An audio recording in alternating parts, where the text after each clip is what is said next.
Listen carefully. People like you don't belong in places like this. Hotel manager Richard Sterling's voice cut through the Grandview Plaza's marble lobby like a blade. He stood over Keisha Williams, who had just accidentally bumped her cleaning cart into an expensive briefcase. "Do you see these guests?" Sterling gestured toward the international visitors in designer suits. "They pay more for one night than you make in a month."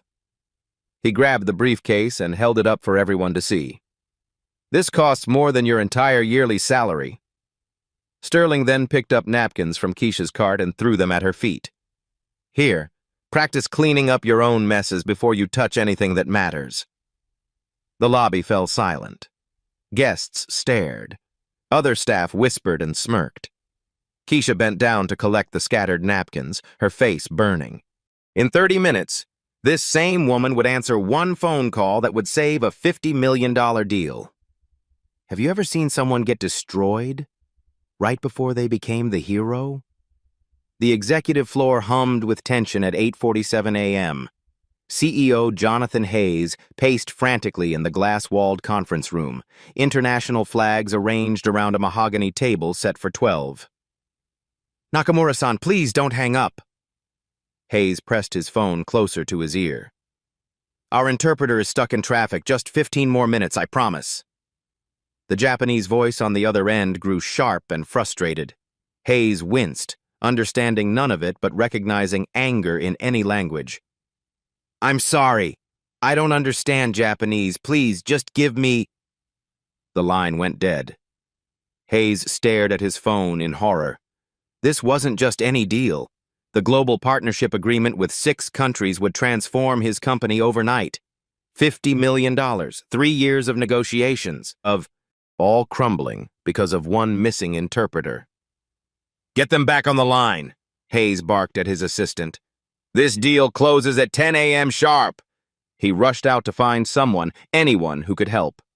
Behind him, the conference room's speakerphone sat active, forgotten in his panic. Down the hallway, Keisha pushed her cart toward the executive floor. The napkin incident still stung, but she had work to finish. She entered the empty conference room to collect trash bins. The phone rang. Keisha froze, looking around the empty room. Should she answer? Find someone else? The voice that came through the speaker was desperate, rapid Japanese that made her heart skip. "Hello? Is anyone there? We have an urgent problem with the contract. This is our final attempt. If no one can discuss the cultural protocol issue immediately, we're withdrawing from the partnership." The voice was about to hang up. Keisha could hear it in the tone. She stared at the blinking phone line. 15 years of invisible preparation had led to this exact moment. Her grandmother's voice echoed in her mind. "When that moment comes, don't let fear make you invisible too." The phone continued ringing. Any second now, $50 million would walk away. What would you do if everything depended on one choice, and you were the only person in the room? 8:52 a.m. Conference room. Keisha alone with a ringing phone and a choice that would change everything. Her hand trembled as she reached for the speaker button. 1 breath. 2 breaths. "Hello, this is Grandview Plaza. I apologize deeply for keeping you waiting. How may I assist you?" The words flowed out in perfect Japanese, every honorific precisely placed. Dead silence stretched across the phone line. Who is this?" The Japanese executive's voice carried pure amazement. "Your Japanese is extraordinary. Even the formal business protocols are flawless." "My name is Keisha. I understand you have urgent concerns about the partnership agreement?" While she spoke, memories flashed like lightning. 8-year-old Keisha watching Japanese cartoons, writing down every subtitle. 16-year-old Keisha works nights at her aunt's international boarding house, helping confused foreign students navigate American bureaucracy. 25-year-old Keisha is studying language apps during cleaning breaks, dreaming of conversations exactly like this one. "Miss Keisha, we have a very serious cultural problem," the executive continued in rapid Japanese. The contract language uses casual terms instead of respectful business language. In Japan, this suggests your company views us as inferior partners, not equals. Keisha's eyes widened. This wasn't just translation, this was cultural diplomacy. I sincerely apologize for this oversight. This was clearly unintentional disrespect caused by translation errors. Can you specify exactly which terms created this impression? The executive launched it into detailed explanations. Contract clauses, cultural nuances, business relationships built on mutual respect spanning decades, not just quarterly profits.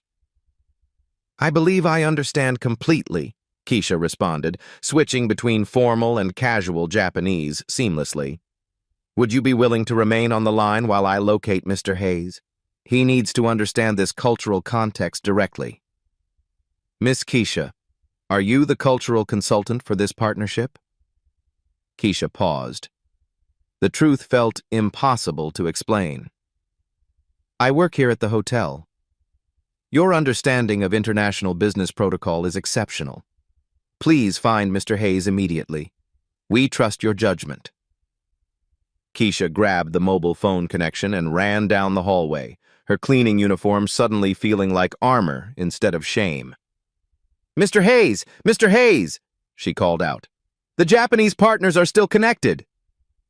Hayes spun around the corner, face flushed with panic. Thank God. Are they willing to continue negotiations? Yes, but there's a critical cultural misunderstanding in the contract language that needs immediate attention. Hayes stopped running. His eyes narrowed with confusion. How do you know what they're saying? Keisha handed him the phone. I've been translating for the past 10 minutes. They're waiting to speak with you directly. Hayes stared at her like she'd just spoken in tongues. You speak Japanese? Fluently. But you're... He caught himself mid-sentence, decades of assumptions crashing into reality. The cleaning lady who just saved your $50 million deal? Yes. Hayes took the phone with hands that shook slightly. Through the speaker, patient Japanese voices waited for leadership that finally understood what respect actually meant. For 15 years, Keisha had been a ghost in these hallways, invisible hands that emptied trash and mopped floors while million-dollar conversations happened around her. But languages had always seen her, and today they spoke back. Mr. Hayes, she said quietly, they're not just buying your product. They're evaluating whether your company understands honor. In Japanese business culture, how you treat people matters more than what you sell them. Hayes looked at the phone, then at Keisha, then back at the phone. Will you help me save this? I already started. Sometimes your greatest strength isn't on your resume. Sometimes it's who you really are when nobody important is watching. Walking back to the conference room, Hayes couldn't stop staring at Keisha. The woman he'd passed in hallways for 15 years suddenly felt like a complete stranger. I have to ask... Hayes paused at the conference room door. Where did you learn business Japanese? That level of fluency? It's incredible. The question everyone always avoided asking. The story nobody thought to wonder about. Foster care, Keisha said simply. 3 different families. 3 different languages spoken at home. Images flashed through her mind like old photographs. 6-year-old Keisha with Rosa, her Spanish-speaking foster mother, learning to negotiate between English school teachers and Spanish-speaking parents at PTA meetings. 10-year-old Keisha with Mr. Pham, her Vietnamese foster father, translating customer complaints at his struggling restaurant after school every day. 14-year-old Keisha with Babcia, her Polish foster grandmother, reading letters from cousins in Warsaw, helping fill out immigration paperwork for other elderly Polish neighbors. Each family taught me something different, Keisha continued. Rosa taught me that language is survival. Mr. Pham taught me that language is respect. Babcia taught me that language is memory. Hayes shook his head in wonder. But business Japanese? That's incredibly advanced. When you clean office buildings for 15 years, you hear everything. Keisha smiled slightly. International conference calls, failed negotiations, deals falling apart because nobody understood what the other side actually needed. She paused at the memory of countless nights spent studying. I started learning because I was curious why some conversations built bridges and others burned them down. YouTube University became my graduate school. Library books, language apps during break times. Her voice grew quieter. I thought maybe someday I could help, but I never imagined it would be like this. Hayes understood something profound at that moment. Preparation doesn't always look like opportunity.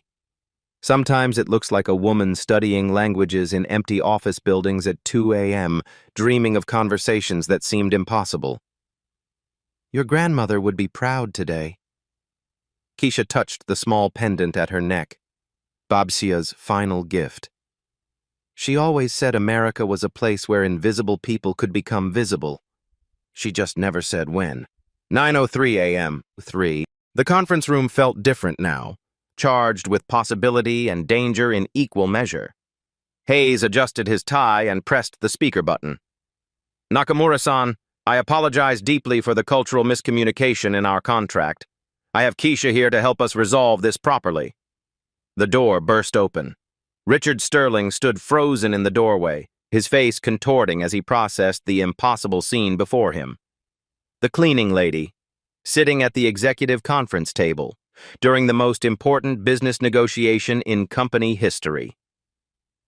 Jonathan, Sterling's voice dripped with barely controlled fury. What exactly is the janitor doing in a $50 million business meeting? The Japanese voice through the speaker responded before Hayes could answer. We would like to speak with Miss Keisha directly, please. Sterling's mouth fell open. Keisha leaned toward the phone, switching effortlessly into formal Japanese. Nakamura-san, I want to understand your concerns completely. Can you explain exactly which contract terms felt culturally inappropriate? What followed was rapid, complex Japanese, business terminology mixed with cultural nuances that would challenge professional interpreters. Keisha responded with equal fluency, asking clarifying questions that demonstrated deep understanding of international business protocol. Sterling stood paralyzed, watching his assumptions crumble in real time. The problem runs deeper than simple translation errors, Keisha explained to Hayes. They're saying our contract language positions them as a junior partner receiving assistance instead of an equal partner building something together. In Japanese business culture, that distinction is everything. Hayes nodded gravely. That's completely opposite of our intentions. Keisha continued in Japanese, asking more detailed questions. The conversation grew animated, not angry but engaged, collaborative. They also want assurance about our commitment to long-term relationships, Keisha translated. In Japanese business philosophy, companies focused on quick profits are considered unreliable partners. They're evaluating whether we understand ningen kankei, the art of building human relationships in business. So this isn't just about contract language? It's about proving we understand honor. Keisha returned to Japanese, explaining Hayes's company values with cultural context that transformed dry business facts into meaningful relationship-building conversation. Warm Japanese laughter filled the room. Miss Keisha understands what many Americans miss, the executive said, switching to English. Business is built on trust. Trust is built on understanding.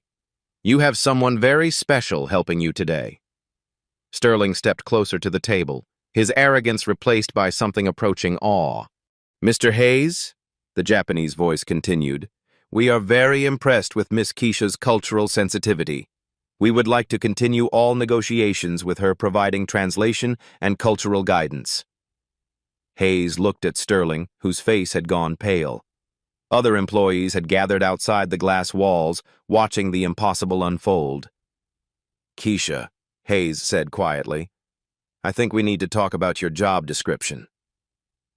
Through the speaker, satisfied Japanese voices continued planning partnership details that moments before had seemed dead in the water. Sterling sank into a chair, staring at the woman he'd humiliated in the lobby just 90 minutes earlier. The woman who was now conducting international diplomacy with more skill than consultants charging thousands per hour. Sometimes expertise wears a uniform nobody expects. 9:25 a.m. Brief recess. The Japanese partners were consulting with their legal team, giving Hayes and Sterling a moment to process what just happened. Sterling pulled Hayes into the hallway, his voice a harsh whisper that carried more venom than volume. "Have you completely lost your mind?" Sterling's face flushed red. "She's a custodian, Jonathan. A janitor! What happens when the board members fly in and see our cleaning lady running international business deals?" "They'll see someone who just prevented us from losing $50 million. "But the liability, the embarrassment." Sterling's hands gestured wildly. "What if she makes a cultural mistake? What if clients think we're so unprofessional we can't afford real consultants?" Hayes' voice turned ice cold. "The clients think she's more professional than the $500 per hour interpreter we hired." "That's not the point." Sterling stepped closer. "Think about the precedent this sets. What's next? The janitor in accounting meetings? The maintenance guy negotiating contracts?" Down in the hotel lobby, word had spread like wildfire through the staff grapevine. "Keisha's upstairs in the executive conference room," whispered Maria from housekeeping. "Probably got fired for breaking something expensive," laughed Tom from security. "I heard she's actually helping with some big business deal," said Janet from the front desk. Tom snorted. "Right. What would the cleaning lady know about business? She barely finished high school." "Maybe we don't know everything about people," Janet replied quietly. "Come on. Next you'll tell me she speaks Chinese, too." Back on the executive floor, Keisha stood outside the conference room, overhearing Sterling's increasingly heated objections. "She's a nice woman, Jonathan, but she's not qualified for this level of responsibility. What if she says something wrong? What if she misunderstands cultural nuances? Our reputation is on the line." "Your reputation," Hayes corrected sharply. "My reputation is being saved by someone you threw napkins at this morning." The words hit Keisha like physical blows. Maybe Sterling was right. Maybe she was in over her head. Maybe answering that phone was the biggest mistake of her life. Her phone buzzed. Text message from Hayes. "Chinese partners calling in 3 minutes. We need you." Keisha stared at the message. 3 minutes to decide who she really was. Sterling's voice drifted through the hallway. "Mark my words, this will end in disaster. You can't turn a janitor into a diplomat overnight." The old Keisha would have quietly returned to her cart and disappeared back into invisibility. The safe choice. The expected choice. But Babshia's voice echoed stronger than Sterling's doubt. "When your moment comes, don't let fear make you invisible too." Keisha straightened her shoulders, touched her grandmother's pendant, and walked back into the conference room. "Mr. Hayes," she said calmly, "I understand Mr. Sterling's concerns. But those Chinese partners are calling in 2 minutes, and they're going to ask specific questions about cultural protocol that could make or break this entire deal." She looked directly at Sterling. "I can walk away right now if that makes you more comfortable, or I can help save something that took 3 years to build." Sterling opened his mouth to respond, but Hayes cut him off. "Keisha, we need you. Anyone who has a problem with that can leave." Sometimes courage isn't the absence of doubt. It's acting despite the voices telling you to stay invisible. 9:28 a.m. The conference room screen flickered to life as Chinese partners joined the video call from Beijing. The lead Chinese executive appeared on screen, his expression serious and slightly concerned. He spoke in rapid Mandarin, his tone carrying undertones of worry. "We understand there were complications with the Japanese negotiations earlier. Are there similar cultural misunderstandings in our agreement that need addressing?" Keisha responded without hesitation, her Mandarin flowing as naturally as breathing. "Thank you for your patience, Mr. Brooks. We want to ensure complete cultural alignment. Can you share your specific concerns?" Mr. Brooks' eyebrows shot up in surprise. He leaned forward, switching to more complex Mandarin filled with business terminology. Your Mandarin is exceptional. Are you the cultural consultant we requested? I'm here to ensure clear communication and mutual respect between all partners. What followed was an intricate dance of cultural diplomacy. Mr. Brooks explained concepts that went far beyond simple translation, philosophical approaches to business relationships that most American companies never understood. They're discussing guanxi, Keisha explained to Hayes. It's not just about business partnerships. It's about evaluating the character and long-term thinking of everyone they work with. Hayes leaned forward. What do they want to know? Keisha asked follow-up questions in Mandarin, listening carefully to the responses that grew increasingly detailed and personal. How do you treat your employees? What's your involvement in community development? Environmental responsibility? Charitable giving? They're not just buying your services. They're evaluating whether this partnership aligns with their core values and reputation. This is about moral alignment? In Chinese business philosophy, who you are as people matters as much as what you can deliver as a company. They want partners who think beyond quarterly profits. The conversation continued for 25 minutes. Hayes shared stories about employee scholarship programs, community partnerships, environmental initiatives, all translated by Keisha with cultural context that transformed corporate talking points into meaningful relationship-building dialogue. Mr. Brooks's stern expression gradually softened into something approaching warmth and genuine respect. Miss Keisha's cultural understanding gives us great confidence, he said, switching to English. We rarely encounter Americans who grasp the importance of character in business relationships. This partnership feels different now. The phone rang again. German partners joining from Frankfurt. Guten Morgen, the German voice said tersely. We have urgent questions about environmental sustainability protocols in the contract. Keisha switched seamlessly to German, her accent perfect. Good morning. I'm here to help address any environmental concerns you may have. Wunderbar, the German executive exclaimed. Finally, someone who can discuss technical environmental standards properly. Sterling stood in the doorway, watching in stunned silence as Keisha managed 3 languages simultaneously, switching between cultural contexts like a conductor orchestrating an international symphony. The German conversation grew technical. Carbon footprint calculations, renewable energy protocols, sustainability metrics that exceeded EU requirements. Keisha translated not just words, but concepts, ensuring both sides understood precise technical meanings and regulatory compliance. Your environmental commitments exceed our expectations, the German executive concluded. Your consultant understands both the technical requirements and the cultural importance of sustainability leadership in European markets. By 9:55 a.m., 3 countries had moved from concern to enthusiasm. Japanese partners praised cultural sensitivity. Chinese executives felt confident about character alignment. German representatives approved technical environmental standards, all because someone finally understood what each culture needed to hear. Hayes looked at the multiple screens showing satisfied international partners, then at Sterling, whose resistance was visibly crumbling with each successful exchange. Keisha, Hayes said quietly, I think we need to discuss your future here. Value doesn't always announce itself with credentials. Sometimes it whispers in languages nobody thought to ask about. 9:58 a.m. The full international video conference was in session.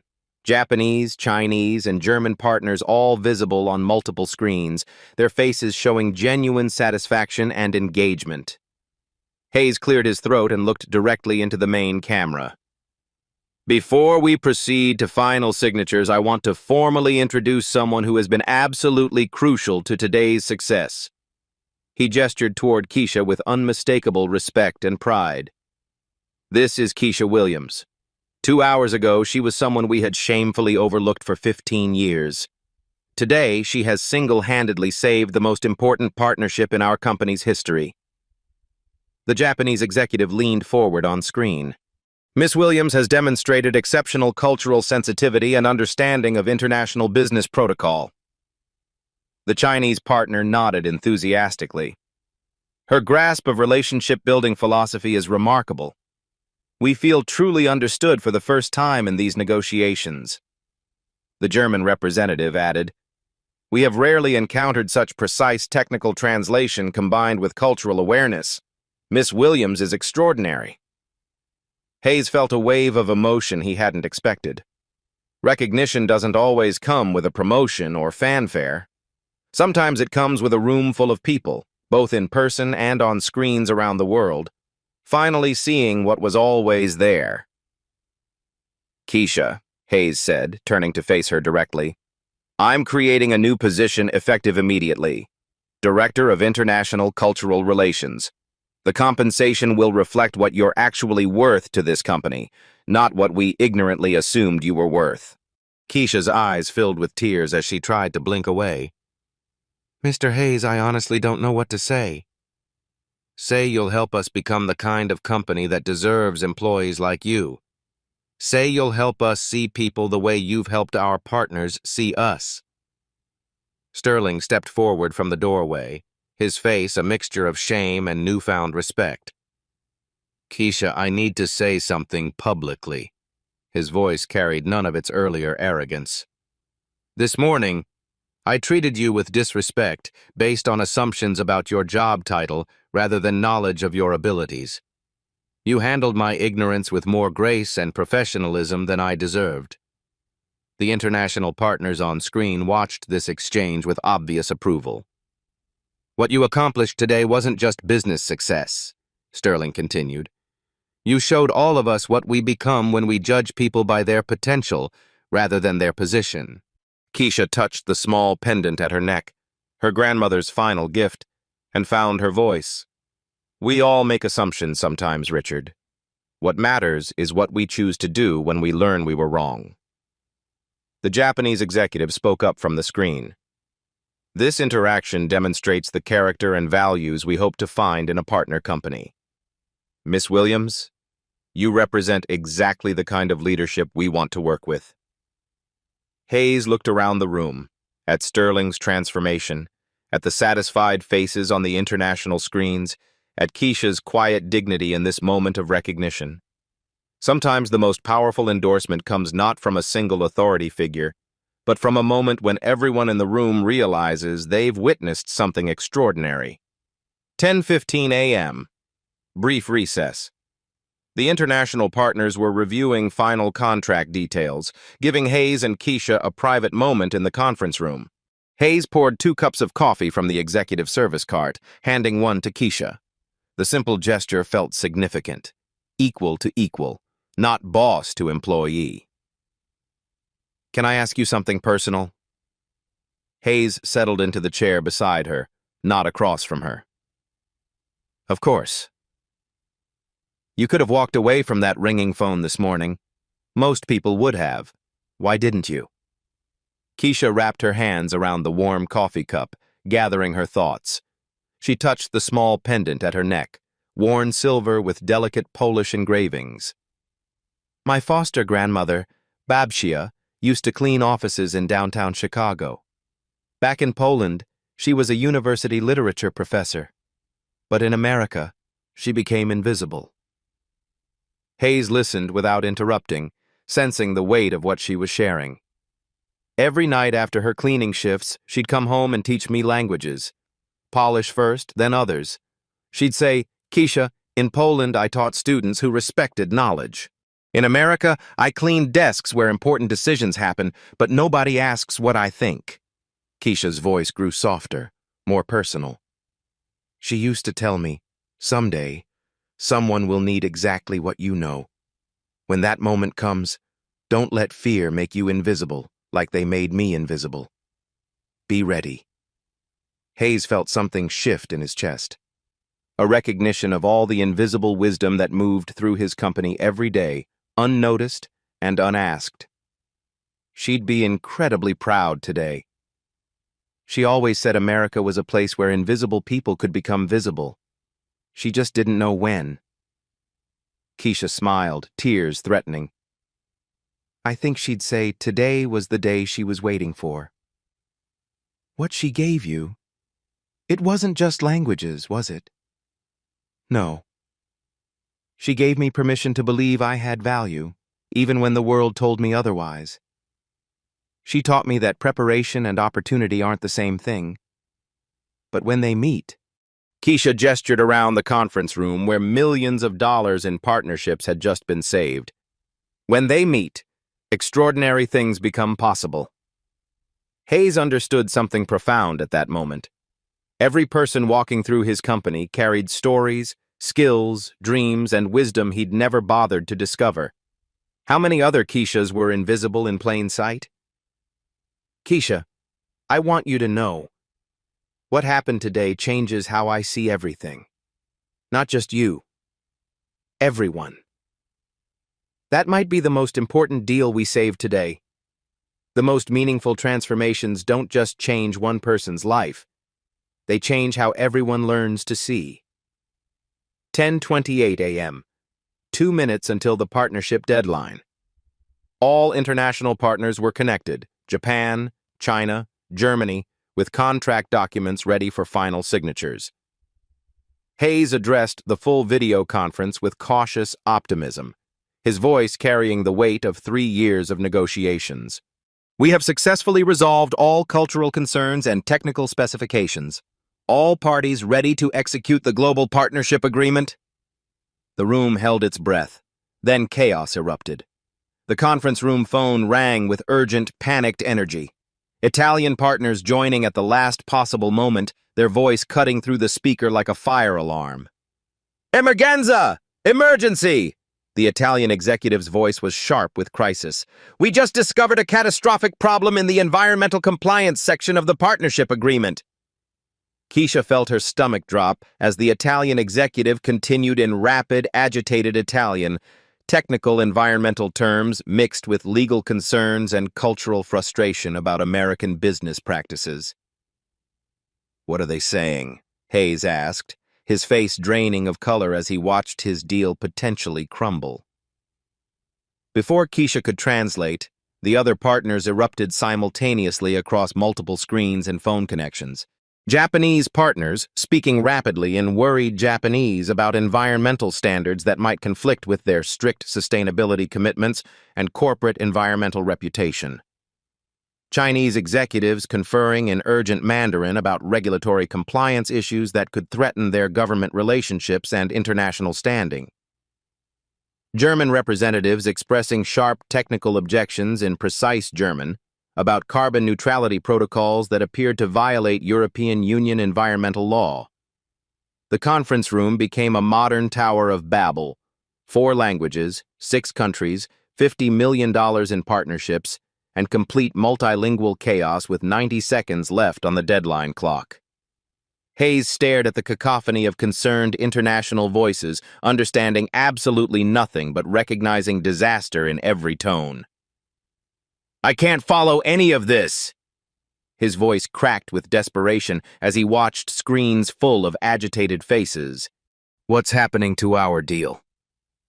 Sterling stood frozen in the doorway, watching his worst fears about relying on unqualified staff seemingly come true at the worst possible moment. This was the ultimate test. Everything Keisha had prepared for in 15 years of invisible studying had led to this exact moment. 4 languages, 6 countries, $50 million, complex environmental law, international regulatory compliance, and 90 seconds to save everything. One woman who understood it all. Everyone, please, Keisha said firmly, her voice cutting through the multilingual panic with calm authority.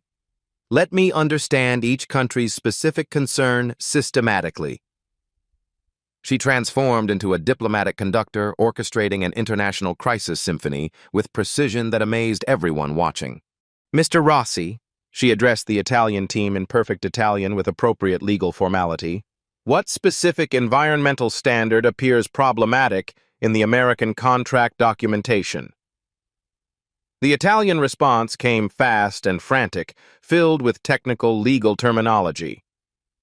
The renewable energy protocols in your partnership contract appear to fundamentally conflict with European Union environmental requirements. Our legal team discovered that the carbon neutrality standards don't match European environmental law definitions. Clock. 10:29 unquag. 60 seconds remaining. Mr. Schmidt, Keisha switched seamlessly to technical German, addressing the environmental engineering concerns. Are you seeing the same environmental compliance issues with EU regulations? Ja, exactly the same problem, came the urgent German response. The American carbon neutrality definitions don't legally align with EU environmental regulations. This could create massive regulatory and legal problems for all European partners. Nakamura-san, Keisha continued in formal Japanese with appropriate business honorifics. How do these environmental concerns affect your company's partnership goals? If environmental standards aren't properly coordinated across all international jurisdictions, we cannot proceed with this partnership.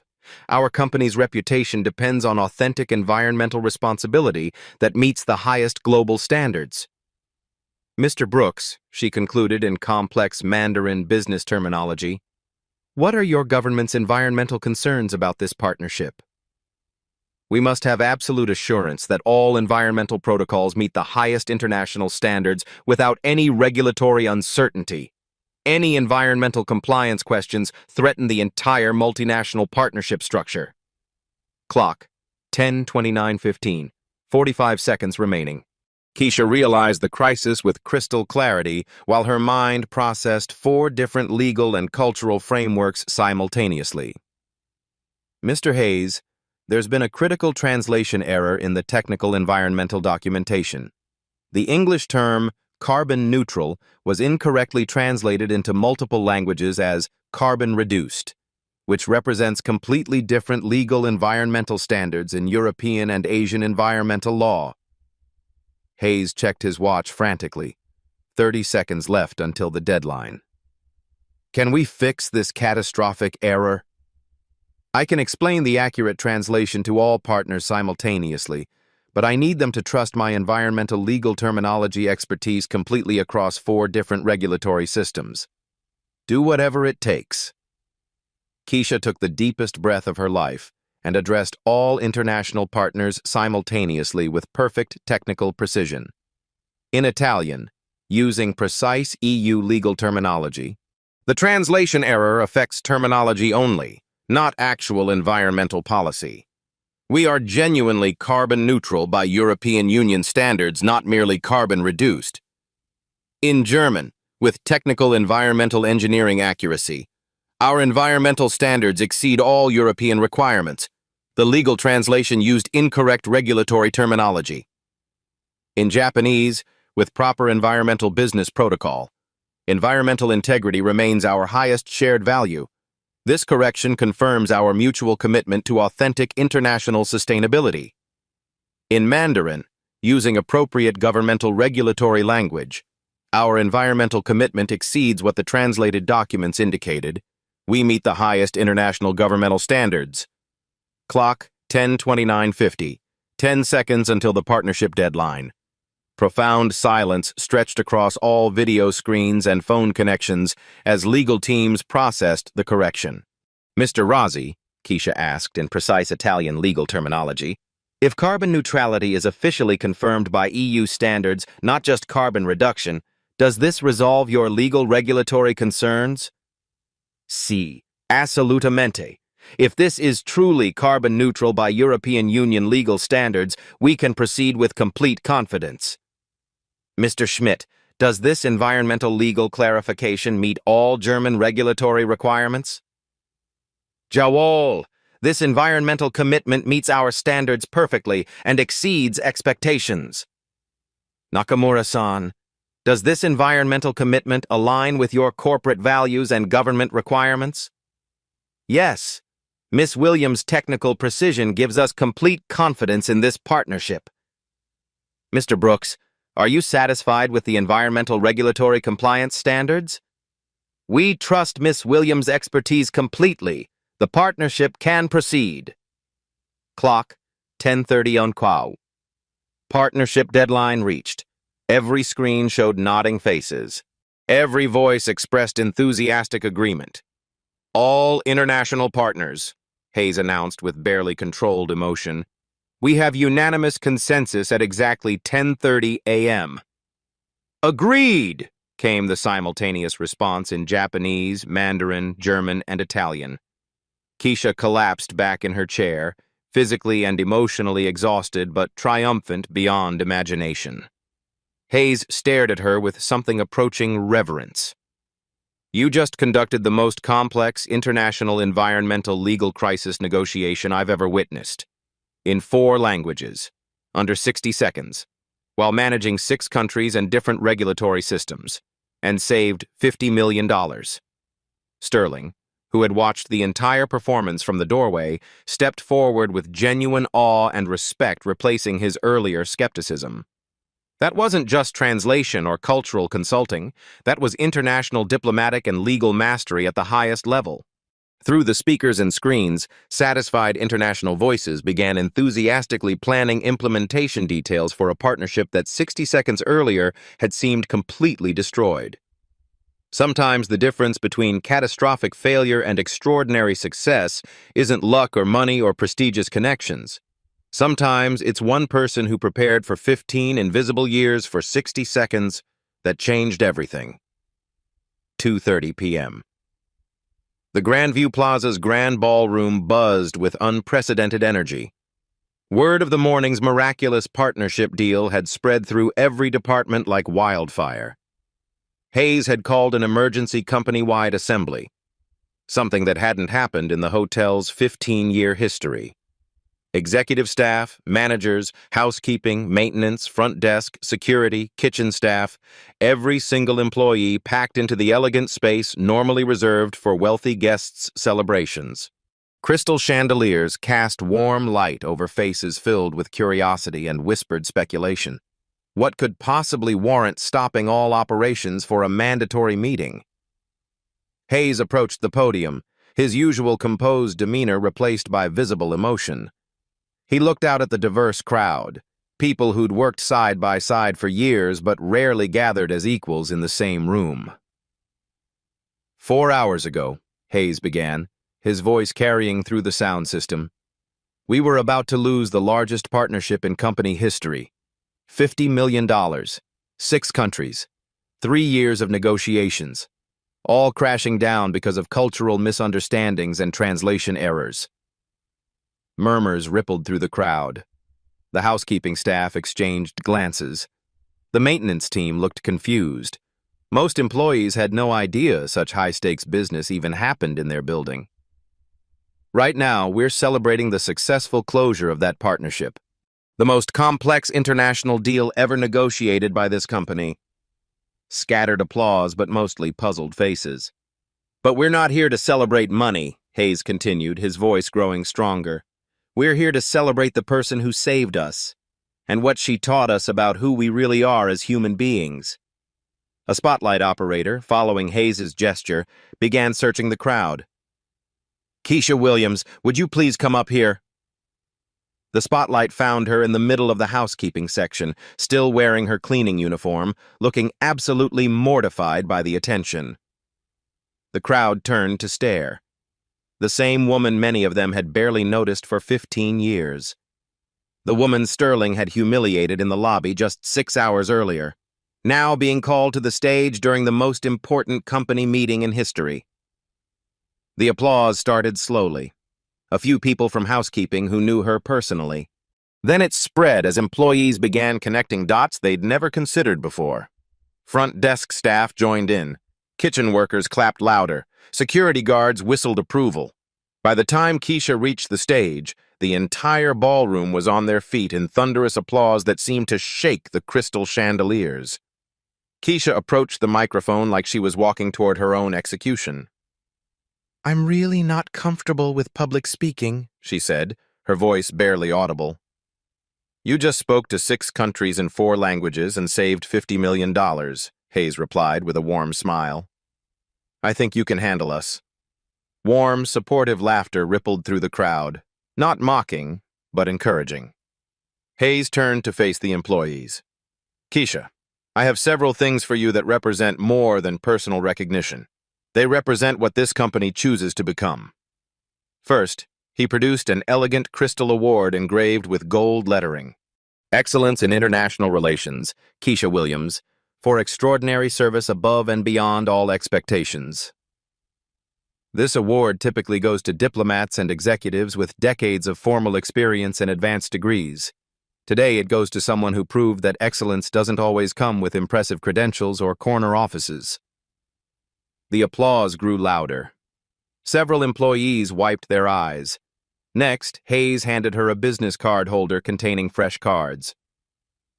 Director of International Cultural Relations, Keisha Williams.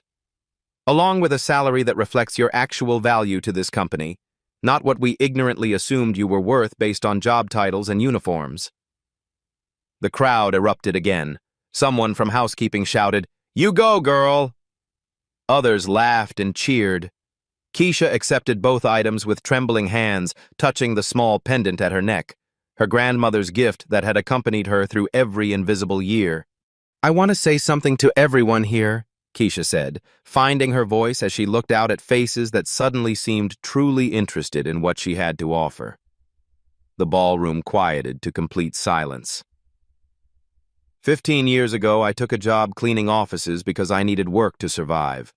I stayed because I found something precious here, not just employment, but the opportunity to learn, to grow, to prepare for a moment I couldn't imagine coming. Her voice grew stronger, more confident with each word.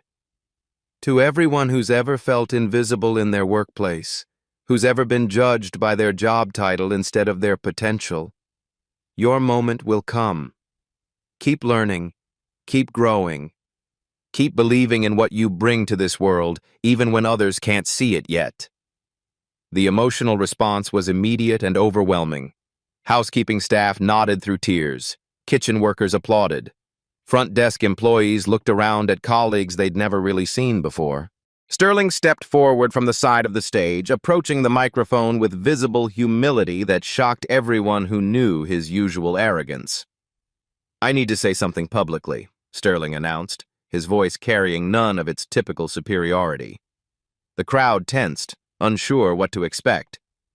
"This morning, I treated Keisha with disrespect and cruelty based on assumptions about her job title instead of knowledge of her abilities.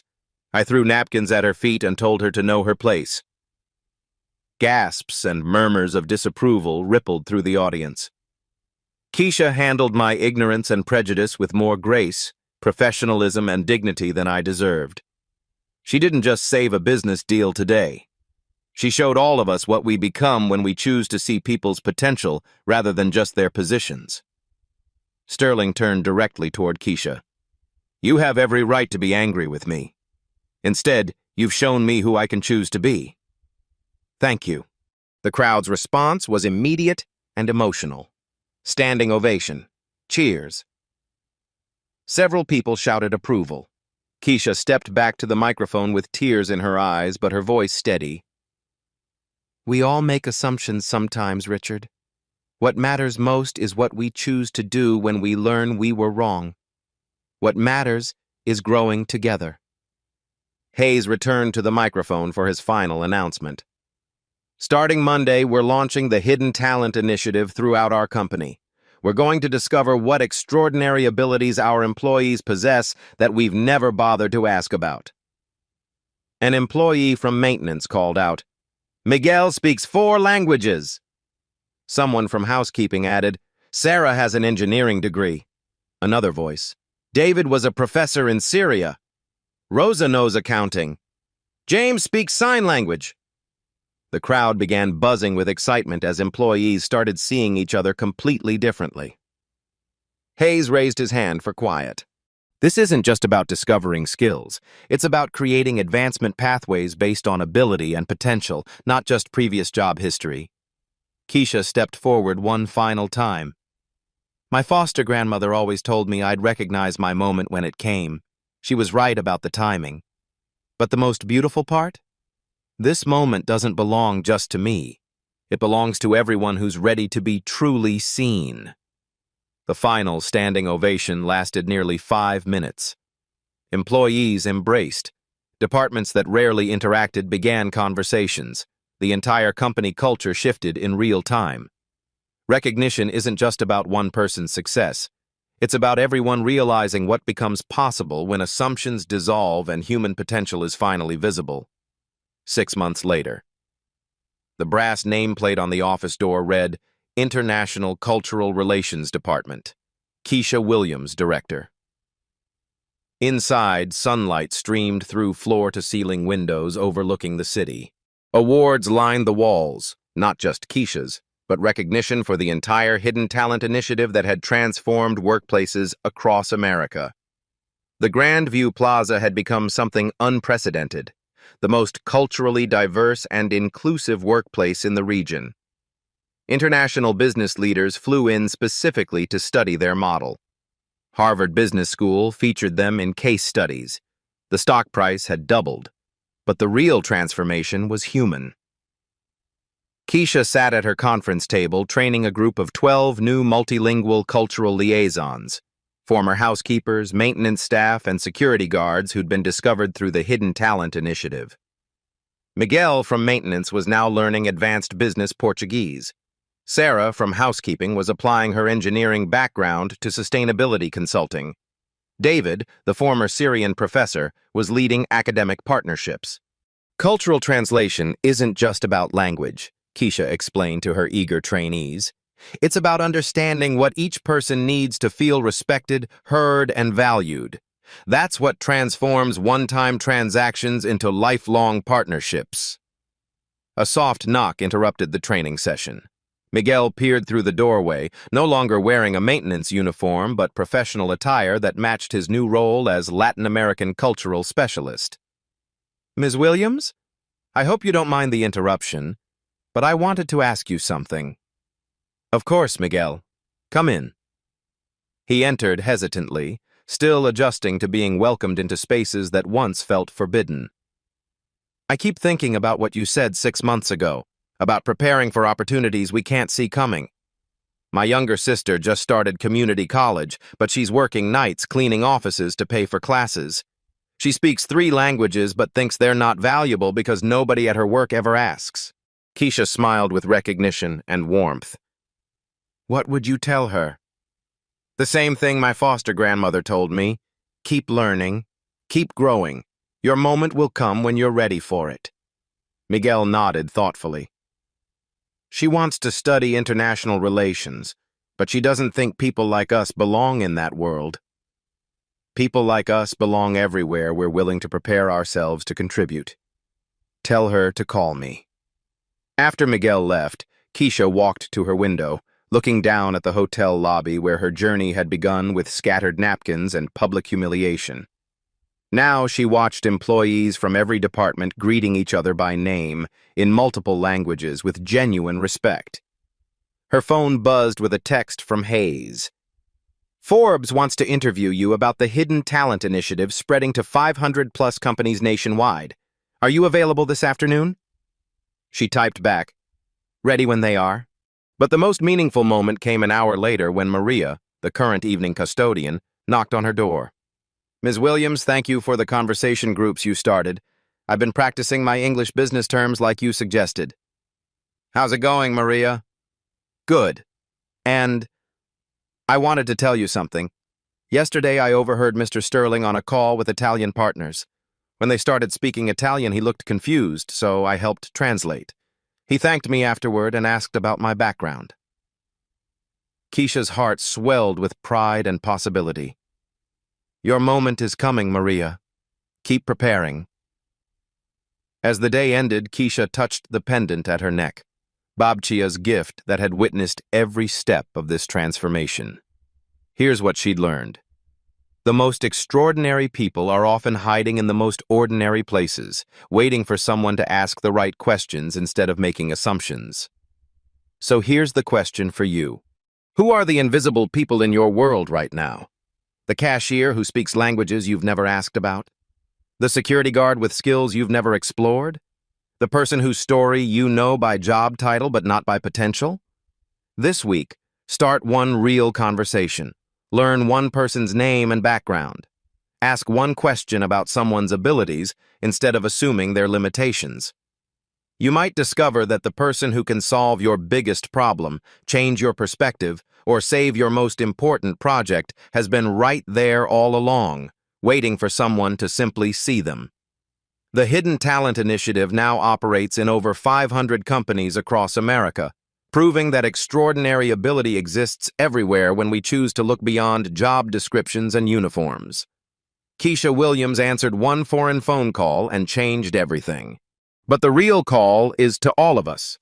To see potential where others see positions, to find brilliance where others expect ordinary, and to remember that the most important person in any room might be the one everyone else has stopped noticing. The next time opportunity calls, remember, you never know who's ready to save the day. If this story moved you, share it with someone who needs to hear it. Subscribe to Black Soul Stories for more stories that restore faith in human potential. And tell us in the comments, who's the most underestimated person in your life?